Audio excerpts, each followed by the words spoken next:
Hello everyone, I'm the FC and this is Blue Lions TV, and today I'm bringing you guys another Transfer Daily video. And in today's video I'm going to be talking about Willian and Man United links. I'm going to be talking about Ndombele. I'm going to be talking about Golovin as well. And yeah, that's pretty much going to be that.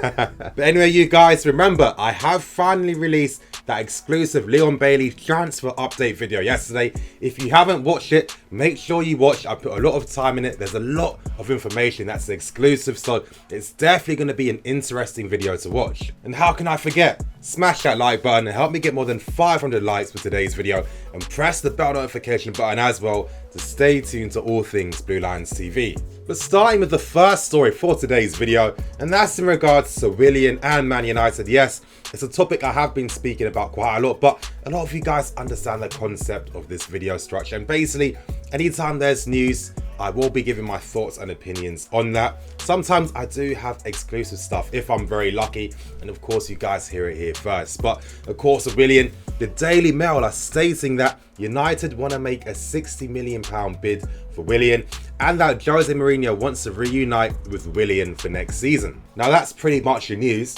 I'm going to start giving my thoughts and opinions on the story. The first thing I want to address is, do I dislike Willian?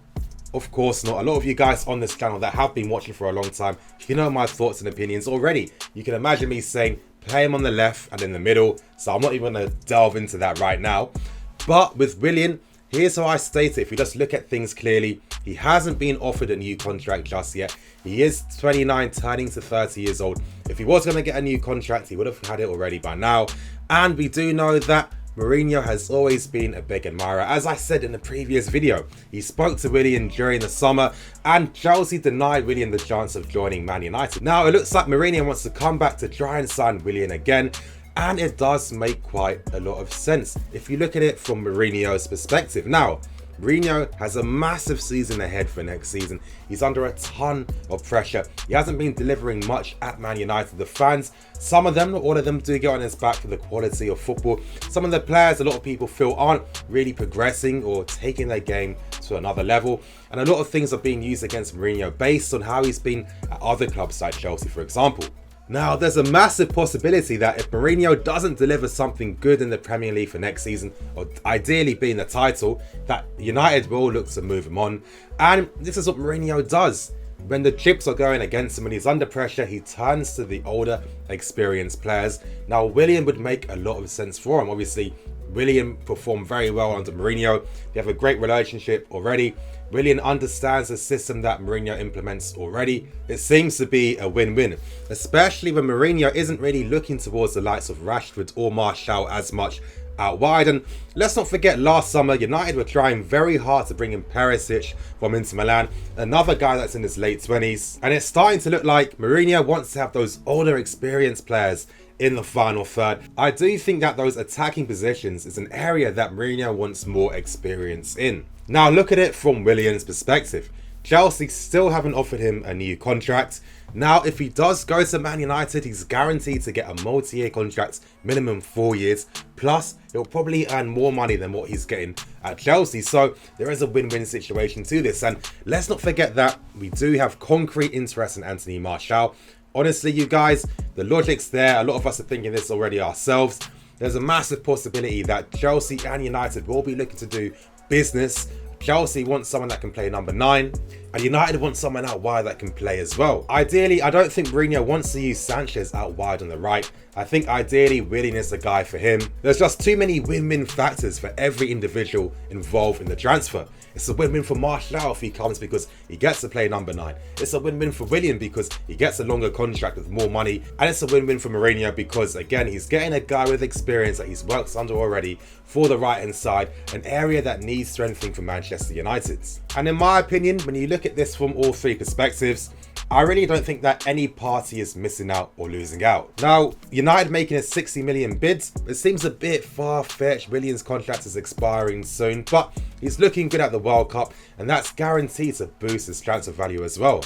And let's not forget the amount of money that United paid for Sanchez as well. And let's not forget, of course, that United did a similar deal with Arsenal when Mkhitaryan went there and Sanchez came the other way. So let's not rule it out. As I've said, United and Chelsea have very good business relations with each other.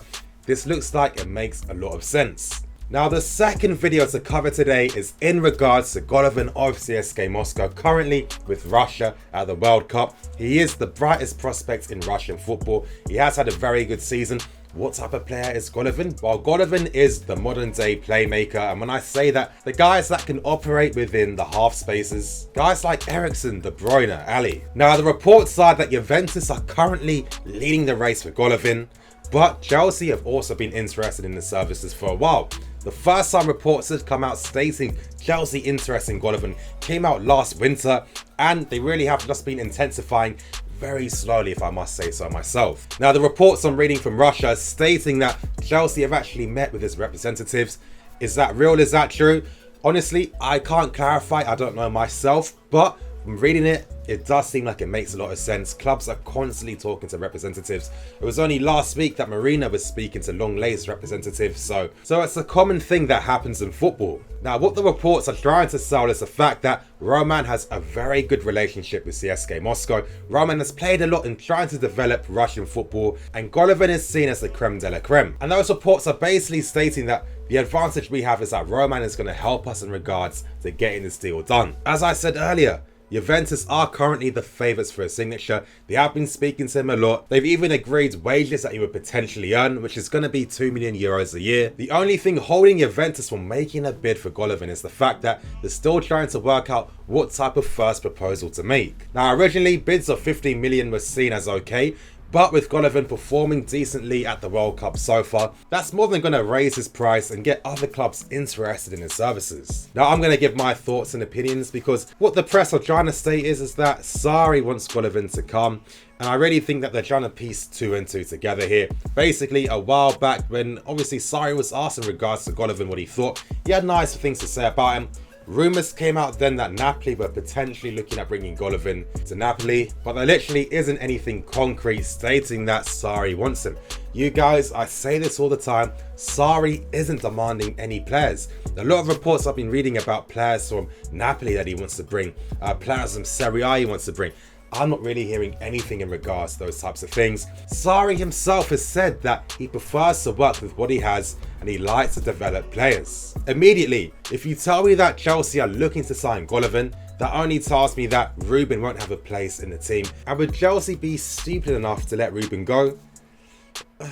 Honestly, it's not the first time we've done stupid things like this. Now, I'll be honest, I do understand what type of player Golovin is, but I haven't really seen him play as much. The only games I've seen of Golovin was the game against Arsenal and the game against Saudi Arabia. But I can understand why the club will be looking towards him. He does complement the type of midfield that Sarri would like. Someone that is going to break the lines and attack the spaces. Someone that does have a goal threat as well. He's very good from set pieces as well. It is a frustrating thing from my personal opinion, because there's guys like Boga and Baker that perform that same type of role, but they've never been given the chance to show what they can do. But when it comes to Golovin, definitely watch this space. I can imagine a lot more clubs being interested in his services. And you guys, to end on the final report for today, and that's in regards to Ndombele of Lyon. Now, a lot of you guys would have remembered me speaking about Ndombele back in November.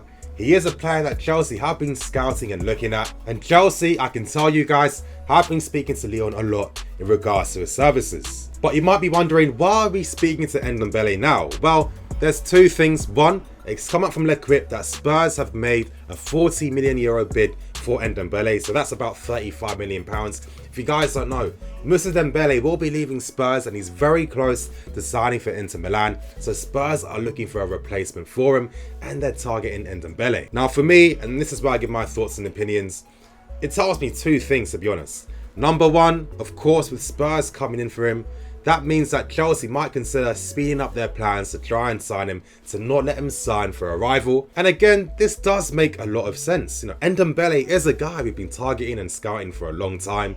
So to let him go to a rival just like that doesn't seem like Chelsea would be too comfortable to let that happen. So maybe that's why it's quickening their interest in him. But for the second reason, and I can confirm this with you guys, even though it has come out from Paris United as well, but I can tell you from my own personal sources that yes, Chelsea are looking towards Ndombele as a precaution in case Kante ever left Chelsea to go to Paris Saint-Germain. Now, no one panic and get reactionary again. I'm always stressing that we need to start looking at football like it's a big business. Again, you have to always prepare for every worst case possible thing to happen. And again, it's just part and parcel of how you run a club properly. Like, can you really imagine one of your best players leaving and you've got no idea who's going to replace him? Of course not. The thing for me though is that Kante and Ndombele aren't really similar players. Now, I know a lot of times people say that Kante is box to box, which I don't necessarily agree with. I wouldn't say he's a classic box to box player. He can play a more defensive box-to-box type of role, and in that capacity really what he's doing is, you know, he's able to go to the opposition's half and try to press and close down opposition. But he isn't a box-to-box threat where, you know, he's going to create assists or score goals. Ndombele has more of that to his game. Of course, he is on loan from Willian. Lyon does have to pay 8 million to secure him on a permanent, and then they can flip him again this summer. Could Ndombele be developed to take up a more Kante-esque role? I guess he could be, but then why would you want him to lose some of his attacking proficiencies? I wouldn't understand that personally. For me personally, I feel Ndombele should stay at Lyon again. They are going to be playing in the Champions League next season. Stay with them again just to really cement yourself in that first team and really develop your game, just like what Essien did. Sometimes I feel with a lot of these young players, they do take too much of a risk and they want everything to be pretty instant. I'm not saying that this is what Ndombele wants. It's just my perspective on how I see things normally happening throughout football. He definitely is a talent, and the main reason as to why I want him to stay at Lyon for a bit more is so I can really see what type of role in midfield he's really going to develop and excel in. I feel he can develop to become a Michael Essien-esque type of player, but I think currently he's too young for now. But anyway, you guys, that's going to end today's transfer news video. Please like, comment and subscribe.